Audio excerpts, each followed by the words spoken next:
DA মামলায় বড় নির্দেশ। সুপ্রিম কোর্টের বকেয়া 25% দেওয়ার নির্দেশ সুপ্রিম কোর্টের। দীর্ঘদিন ধরে মামলার শুনানি চলছিল, বারবার শুনানি পিছিয়ে যাচ্ছিল। এছাড়া সংগ্রামী যৌথ মঞ্চ শহীদ মিনার চত্বরে অবস্থান মঞ্চ বিক্ষোভ করছিলেন। এর আগে একাধিকবার আন্দোলন করেছেন, নবান্নে অবস্থান বিক্ষোভ করেছিলেন। আজ সুপ্রিম কোর্টে মহানির্দেশ বকেয়া 25% দিতে হবে রাজ্য সরকারকে। এ নিয়ে রাজ্য সরকারি সমস্ত কর্মচারীরা কিছুটা হলেও স্বস্তি পাবে।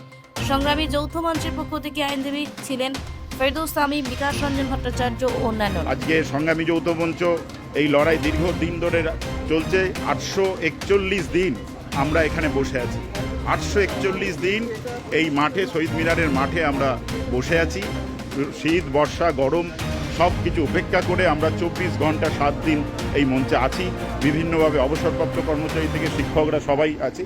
তা আমি এই বিষয়ে আমাদের অন্যতম রাজ্য নেতৃত্ব অঞ্জনকে বলবো কিছু বলতে আর কি। আমাদের লাইভ প্রত্যেককেই প্রথমেই শুভেচ্ছা এবং অভিনন্দন জানাই।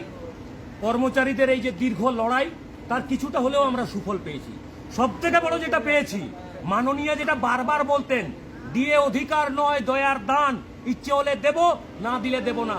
সুপ্রিম কোর্ট সপাটে একটা চড় বসিয়েছে, কারণ প্রমাণিত হয়েছে ডিএটা সরকারি কর্মচারীদের অধিকার। এটা প্রমাণিত। কত পার্সেন্ট এখন দিলেও সেটা আমাদের কাছে বড় কথা নয়। এই যেটা আমার অধিকার, প্রাপ্য অধিকার, সেটা আজকে প্রমাণিত হয়েছে। এই 25% হয়েছে। 100% 2009 রোপার সমস্ত বকেয়া ডিএটা আমরা আদায় করে ছাড়বো। যতক্ষণ না এই আদায় হচ্ছে, লড়াই জারি থাকবে। সাথে থাকুন, পাশে থাকুন, ভরসা রাখুন সংগ্রামী যৌথ মঞ্চ। পিস নিউজ বাংলা, সত্যের পক্ষে, শান্তির পথে।